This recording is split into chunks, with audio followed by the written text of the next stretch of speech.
Good morning, dear students. Today we will revise next topic of organizing process. Okay. So in order to complete the organizing function of management, 4 steps we have. First of all, identification and division of work. Second is departmentalization. Third is assignment of duties, and fourth is establishing reporting relations. Okay. So first of all, identification and division of work. This is the first step of organizing.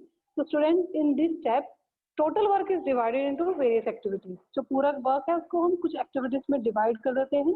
For example, यहाँ example आपके पास mobile companies का given है. If various activities of mobile phone manufacturing company, that is can be like this. जैसे for example, purchase of raw material, purchase of manufactured part. हमने पहले सारे work को divide कर लिया कि हमें कौन कौन से इसमें काम जो है वो करने हैं.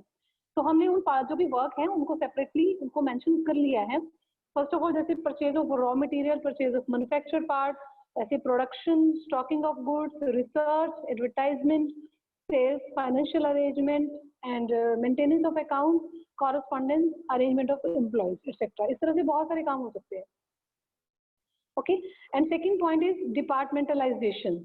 The departmentalization of activities starts once of the various activities have been designed to achieve the objective of the company. अब जैसे इतनी सारी हमारे पास एक्टिविटीज हैं और इनको एक्टिविटीज को करने के लिए, क्योंकि ये एक्टिविटीज जो है वो हमारी मेन कंपनी का ऑब्जेक्टिव को अचीव करने में हमारी हेल्प करेंगी, तो वो सारी एक्टिविटीज जो हैं वो जो सेम नेचर की एक्टिविटीज हैं हम उनको सेपरेटली ग्रुप कर देंगे, ग्रुप्स बना देंगे उनके.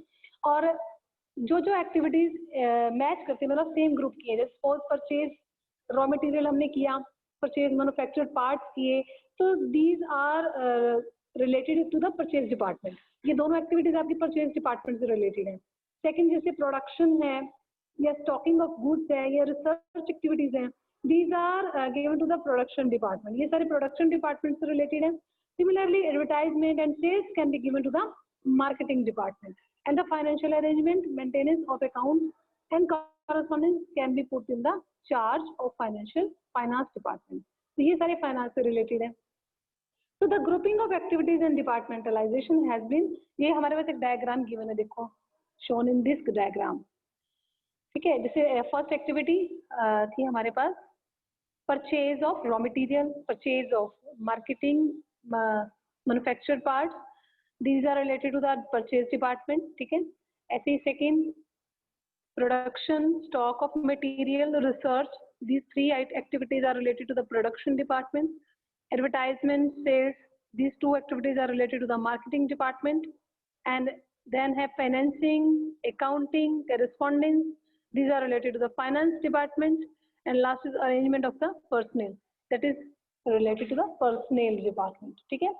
तो ये हमने देख लिया कि पहले तो हमने वर्क को डिवाइड किया है, देन जो भी वर्क सेम कैटेगरी के हैं उनको एक ग्रुप बना दिया और उन ग्रुप्स को हमने डिपार्टमेंट्स वगैरह में जो है वो अरेंज कर दिया है. जो जो जिस डिपार्टमेंट से रिलेटेड है हमने उसमें उसको ऐड कर देना है. ठीक है. थर्ड आपका जो स्टेप है that is the assignment of duties. अब इसको परफॉर्म करने के लिए हमें ड्यूटीज भी असाइन करनी है. तो at this stage the responsibility of each individual और पोस्ट इज डिसाइडेड. यहाँ पर हम हर पर्सन की रिस्पॉन्सिबिलिटीज को देखेंगे और डिसाइड करेंगे कि किस पोस्ट के ऊपर क्या रिस्पॉन्सिबिलिटी रहेगी. फॉर एग्जाम्पल जैसे परचेज मैनेजर है, that will be given the task of the purchasing goods. अब ये गुड्स को परचेज करेगा. And the sales manager will be given to the work of the sales of goods. जैसे advertising manager है, that will be given the work of the advertisement. And in the same way जैसे finance manager है, will be given to the responsibility of the making financial arrangement. तो while assigning these duties it is important to match the nature of the work. यहाँ पर जरूरी है कि उनकी जो नेचर है वर्क की, जैसे कि वो सेम होना चाहिए. जैसे जो भी परचेज से रिलेटेड होगा वो सिर्फ परचेज डिपार्टमेंट का ही वर्क है, तो उसके लिए परचेज मैनेजर ही रिस्पॉन्सिबल रहेगा. ठीक है. ऐसे ही सेम सेल्स में आके जैसे अब आप देखो तो मार्केटिंग है या कुछ इस तरह से जो भी एडवर्टाइजमेंट है या प्रमोशन है या कुछ भी इस तरह से रिलेटेड जो भी होंगे टास्क उसके, वो सब sales manager will be responsible for all this things. Okay. And ऐसी फाइनेंस सभी कुछ परचेज करना है तो purchase department will be responsible. और जब उसके लिए फाइनेंस अरेंज करना है, चाहे कुछ भी वो पर्टिकुलर थिंग्स है, तो उसके लिए finance manager will be responsible. Okay. Next, fourth point is establishing reporting relations. That is the last step of this process. When two or more than two persons work for the attainment of common goals, their interrelationship must be defined very clearly. अगर दो से ज्यादा लोग हम काम कर रहे हैं तो हमें ये बिल्कुल क्लियर होना चाहिए कि क्या रिलेशनशिप है उनके बीच, मतलब what who is the subordinate and who is the superior, ये जरूरी है पता होना उन दो पर्सन का, क्योंकि वर्क तो वो सेम कर रहे हैं, या कह लो कि एक ही मेन अचीव करने के लिए, उसको गोल को अचीव करने के लिए वर्क कर रहे हैं, लेकिन वो दोनों मिलके कर रहे हैं।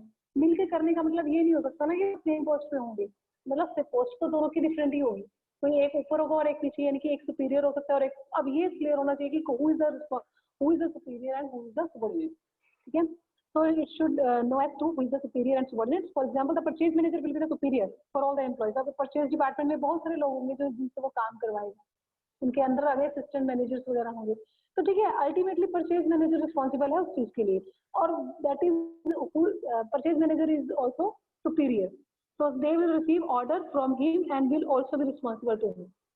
मतलब उसी से वो ऑर्डर सारे रिसीव करेंगे, सब लोग जो भी इसके अंदर वर्क कर रहे हैं, प्लस जो भी काम कर रहे हैं उसके लिए रिस्पॉन्सिबल किसके लिए होंगे, परचेज मैनेजर के लिए, ठीक है। एंड नेक्स्ट जो हमारा जो इसमें प्रोसेस है, नेक्स्ट टॉपिक जो है वो मेरी नेक्स्ट पीडीएफ में है।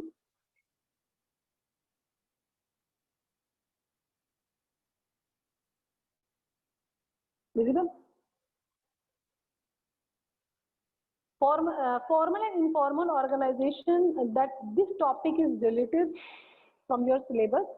Okay, so we will revise next topic, that is the organization structure 5.2, organization structure. Okay, so organization structure, first of all concept, that is what is the meaning of organization structure. सबसे पहले हम इसका meaning discuss करते हैं। Organization structure refers to that specific pattern of relationships which is created during organizing process.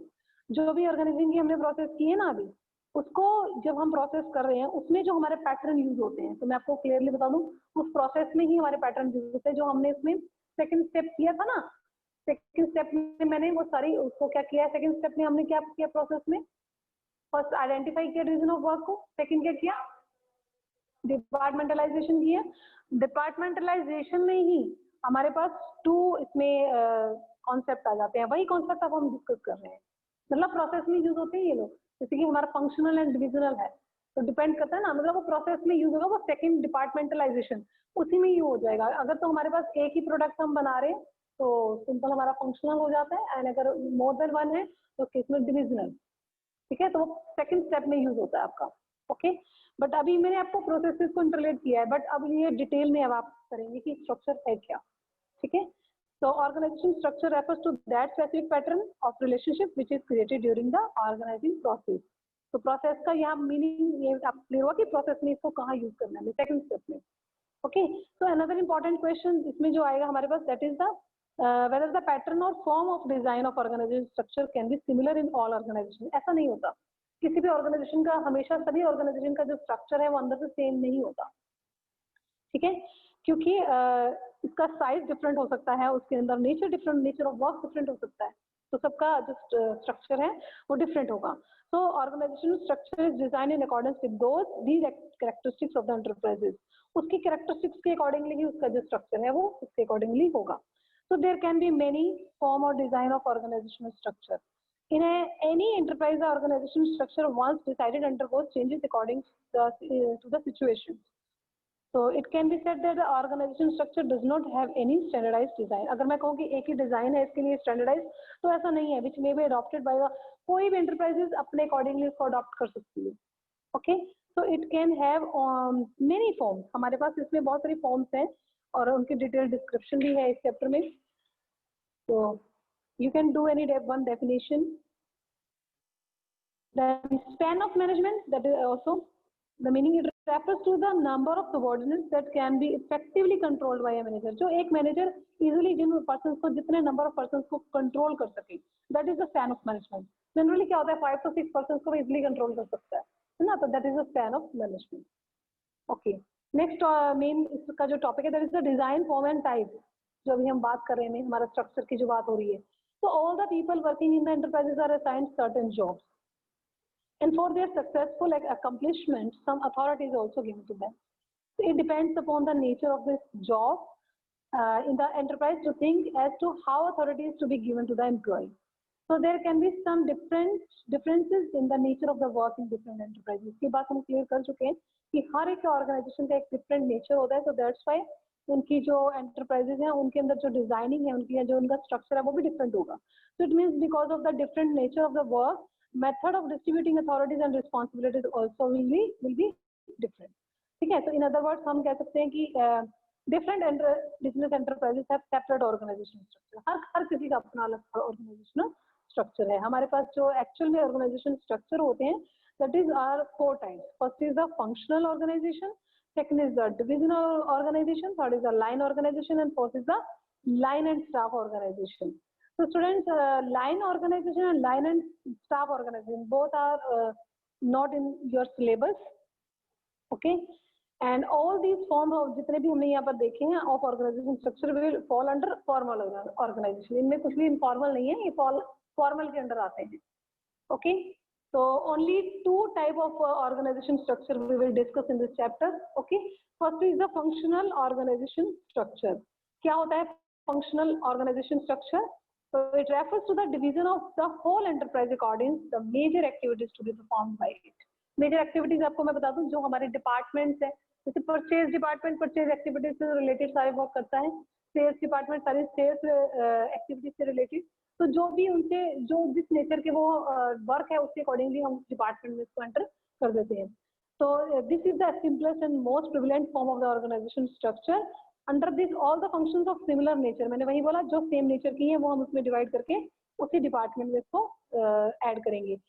For example the functions of the manufacturing concern can be divided into production department, marketing department, financial department, personnel department. Again सब department can be established in each department. जैसे कि marketing का है ना, उसके आगे under हम सब डिपार्टमेंट्स भी हम इसमें ऐड करते हैं. इन द मार्केटिंग डिपार्टमेंट 3 सब डिपार्टमेंट्स जैसे सेल्स है, एडवर्टाइजमेंट है, मार्केट रिसर्च है, that also can be established. Okay, so the manager of the sub departments are answerable to the head of the department and head of the department is answerable to the general manager. जो भी लोग उसके अंदर सब department में work कर रहे हैं, ये सब डिपार्टमेंट्स अगर आप बोलो तो सब डिपार्टमेंट्स आर रिस्पॉन्सिबल फॉर मतलब अपने सभी कामों के लिए रिस्पॉन्सिबल है. किसको आंसरेबल किसके लिए है? अपने डिपार्टमेंट हेड के लिए. ठीक है, और जो डिपार्टमेंट हेड है वो आंसरेबल किसको है? To the general manager. ठीक है, एंड नेक्स्ट इसका जो स्ट्रक्चर है वो देख लीजिए. इसका बना हुआ है हमारे पास एक डायग्राम के through. First of all shareholders, then board of directors जो है जा रहे हैं. ठीक है, शेयर होल्डर्स के अंडर आते हैं board of directors, then board of directors के अंदर है जनरल मैनेजर, देन डिपार्टमेंट्स है production department, marketing department, finance department and personal department. Okay, and marketing department के अंदर आगे sub department, sales department, advertisement department and market research department. क्या advantages है इसकी? देखिए, क्योंकि यहाँ पर हमारे पास सिर्फ एक ही भी प्रोडक्ट की हम बात कर रहे हैं, क्योंकि हमारे पास सिर्फ सिंगल डिपार्टमेंट है, एक ही प्रोडक्ट हो रहा है ना, और ये अभी फंक्शनल में सिंगल प्रोडक्ट है. जैसे एक ही प्रोडक्ट अगर वो प्रोड्यूस कर रहे हैं और उसके लिए हमने ये डिपार्टमेंट्स बनाए हैं, तो उसकी क्या एडवांटेजेस रहेंगे? First of all benefits of specialization. यहाँ जो whole company is divided into many departments, अब हर डिपार्टमेंट के अंदर जो भी उन्होंने अपने डिपार्टमेंट से रिलेटेड ही वर्क करना है, तो यहाँ स्पेशलाइजेशन का जो बेनिफिट है वो आपको मिल जाएगा. So this result in more and better work by being accomplished in much lesser time. क्योंकि वो अपने काम में तो परफेक्ट होते हैं ना, तो अपने काम को करने में उनको टाइम भी कम लगेगा और वो परफेक्टली उस काम को कर लेंगे. तो ये आपको बेनिफिट मिलेगा इस चीज का. Second is the coordination is established. आप सबको अपना अपना वर्क क्लियर है ना, कोई कंफ्यूजन नहीं है किसी को भी अपने काम को लेके, और सब स्पेशलिस्ट भी हैं, तो it makes coordination easier at the departmental level. Third is the managerial efficiency is increased. और एक काम को जब हम बार बार परफॉर्म करते हैं अगेन एंड अगेन, तो उसमें क्या होते हैं? परफेक्ट हो जाते हैं. तो उसमें क्या होता है? एफिशिएंसी आपकी इंक्रीज होती है और इससे प्रॉफिट आपके बढ़ जाते हैं. And fourth point is minimal duplication of efforts. जब सारे काम भी हमने इसमें डिवाइड कर लिए तो ना तो कोई छूटेगा तो नहीं, और ना ही किसी की डुप्लीकेसी होने के चांसेस हैं. ठीक है, एंड ट्रेनिंग इज फैसिलिटेटेड. जो it facilitates the training of personnel as the focus is only on a limited range of skills.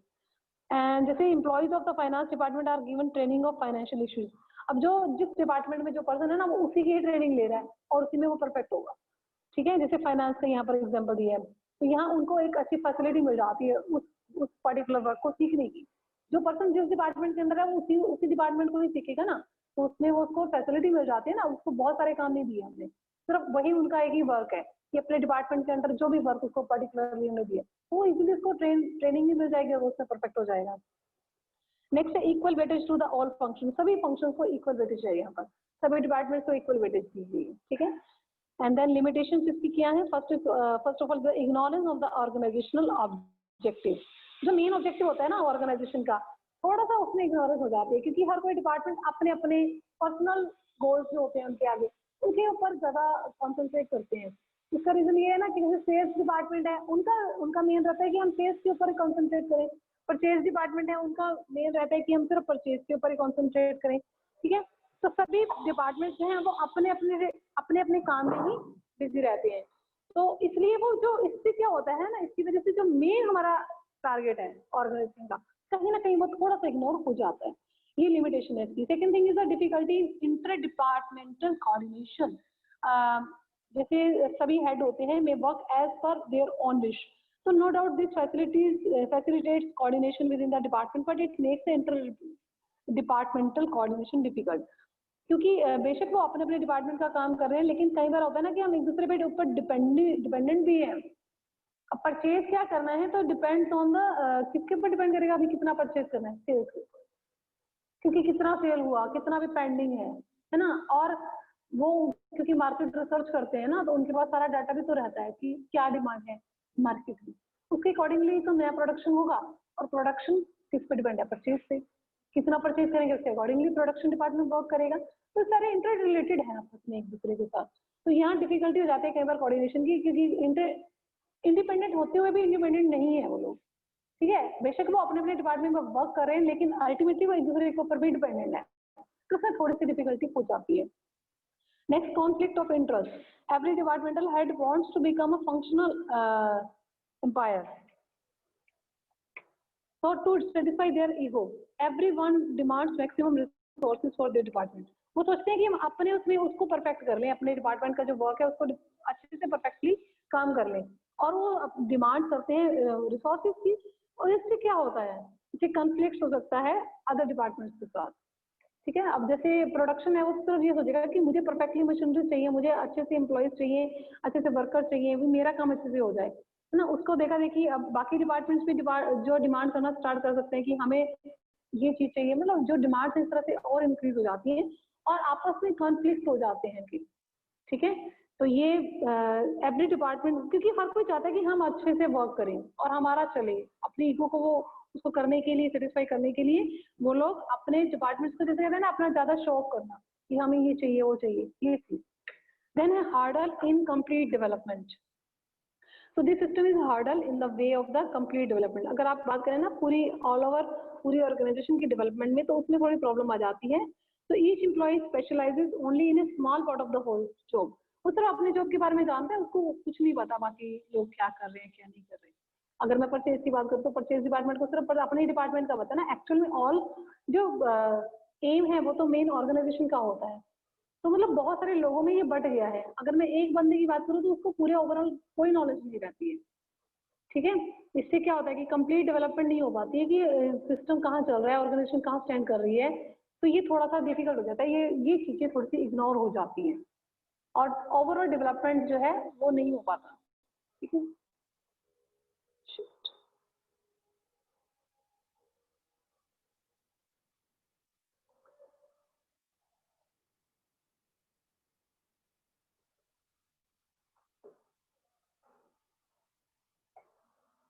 Next topic, that is a divisional organization।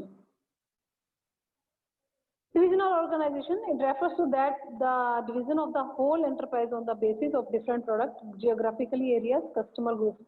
Means इसमें क्या है कि डिवीजन ऑफ होल एंटरप्राइजेस।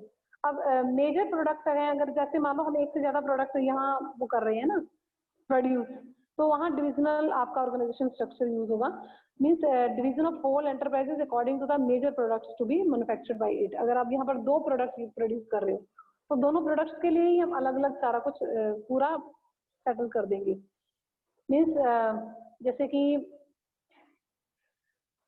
सारे departments भी इनके separate हो जाएंगे, ठीक है। तो डिविजनल स्ट्रक्चर में also be created on the basis of the geographical areas, customer groups. Depend करता है कि आप अलग अलग एरियाज में दो वर्क कर रहे हो, जियोग्राफिकल एरिया के अकॉर्डिंगली या कस्टमर ग्रुप्स के अकॉर्डिंगली, ठीक है। कि उसके कस्टमर अलग है, उसके कस्टमर अलग है, ठीक है। So in this way in the business enterprises many types of goods are manufactured. Departmentation is done on the basis of the product instead of function. यहाँ जो डिपार्टमेंटेशन है वो प्रोडक्ट के ऊपर बेस्ड रहेगी, ना कि फंक्शन के ऊपर। ये बात पॉइंट पहले क्लियर कर लेते हैं। जो मेन डिफरेंस है मैं आपको वही बता रही हूँ। मेन डिफरेंस यही है कि जैसे आप यहाँ से डायग्राम से क्लियर कर लो। फर्स्ट ऑफ ऑल जैसे शेयर होल्डर है, शेयर होल्डर्स के अंदर board of directors and general manager. After then जैसे दो प्रोडक्ट यहाँ प्रोड्यूस हो रहे हैं, तो फर्स्ट है मेटल प्रोडक्ट डिवीजन, देन है प्लास्टिक प्रोडक्ट डिवीजन। तो दो में इसको डिवाइड कर दो आप। अब देखो दोनों के लिए अलग अलग डिपार्टमेंट है, production department, marketing department, finance department, personal department. ये आपने पहले मेटल के लिए बनाया, देन प्लास्टिक के लिए same, production department, marketing, finance and personal. ऐसे अगर किसी का सब डिवाइडेड है वो भी इसके आगे जाएगा। जैसे अब ये मार्केटिंग के अंदर सब डिवाइडेड है, सेल्स है, मार्केटिंग रिसर्च वगैरह है, जो भी है, तो इसके आगे जाएगा। तो इसके भी एडवांटेजेस क्या है, इसका बेनिफिट तो है हमें कि डेवलपमेंट ऑफ डिविजनल हेड्स। यहाँ पर जो हेड है उन्हीं को वो लुक आफ्टर करना है कि अपना प्रोडक्ट से रिलेटेड। यहाँ पर एक दूसरे के साथ कोई कनेक्टिविटी नहीं है तो कोई कंफ्यूजन नहीं होती है, एक प्रोडक्ट दूसरे से इंटरलेटेड है तो नहीं है, एक्चुअल में नहीं है। जैसे एक स्कूटर बना रहा है और एक कार भी बना रहे हैं एक कंपनी, तो स्कूटर का अलग कर दिया डिपार्टमेंट पूरा और कार का अलग कर दिया, तो आपस में कोई कनेक्शन नहीं है। तो वो अपना अपना वर्क देखेंगे, उसी में पूरा डेवलप करेंगे अपने आप को। Then divisional results can be assessed. Result जो है उनको इजीली असेस कर सकते हो भी किसमें क्या पोजीशन है, कौन सा ऊपर जा रहा है, किसमें सेल्स ज्यादा हो रही है, किसमें में प्रॉफिट हो रहा है, तो इजीली चेक कर पा रहे हो। Third is quick decision making. अपने अपने प्रोडक्ट से रिलेटेड डिसीजन लेने हैं, तो कोई एक दूसरे के साथ कोई कनेक्शन ही नहीं है, तो इजीली आप जल्दी से डिसीजन ले सकते हो। इजी एक्सपेंशन, आप देख लोगे ना कि कौन से प्रोडक्ट में हमें बेनिफिट ज्यादा हो रहा है, जिसमें बेनिफिट आपको लग रहा है उसको आप एक्सपेंड कर सकते हो, जिसमें आपको लॉसेज हो रहे हैं उसको आप बंद भी कर सकते हो। तो ये चीज आपको एडवांटेज हो जाएगा। कुछ लिमिटेशंस भी हैं इसकी। First of all conflicts between divisional heads, आपस में इनकी कॉन्फ्लिक्ट्स हो जाते हैं डिविजनल हेड्स की, ठीक है, क्योंकि उधर भी परचेज मैनेजर है, उधर भी परचेज मैनेजर है, उधर भी सेल्स मैनेजर है, उधर भी, कि दो प्रोडक्ट है या दो से ज्यादा प्रोडक्ट है, सभी के अलग अलग डिपार्टमेंट बना रखे हैं यहाँ पे, तो उतने ही मैनेजर आपके डुप्लीकेसी पड़ रही है, उसमें कुछ कॉन्फ्लिक्ट हो सकते हैं। डुप्लीकेसी ऑफ फंक्शन, वही आ गया पॉइंट में। तो entire set of the function, production, marketing, finance, personal, सबकी डुप्लीकेसी है यहाँ पर। तो ये थोड़ा सा यहाँ पर मिसयूज भी होता है रिसोर्सेज का, ठीक है। Third is a selfish attitude. Every division tries to display better performance, sometimes even at the cost of other division. तो ये वो चाहते हैं कि हम अपना देखें, मतलब selfish attitude आ जाता है यहाँ पर। It hits the interest of the concern. यहाँ पर whole concern को ध्यान में नहीं रखा गया, ठीक है। तो ये अपना अपना। Then suitability कहाँ है divisional organization की, where the number of main product is more than one, where different manufacturing technologies and marketing methods are required, and where the size of the concern is really large. Okay, so students, my topic is complete. Functional and divisional organization comparative study भी है, you can do by yourself. Next difference, okay, so learn this topic today. Okay, thank you students, have a nice day.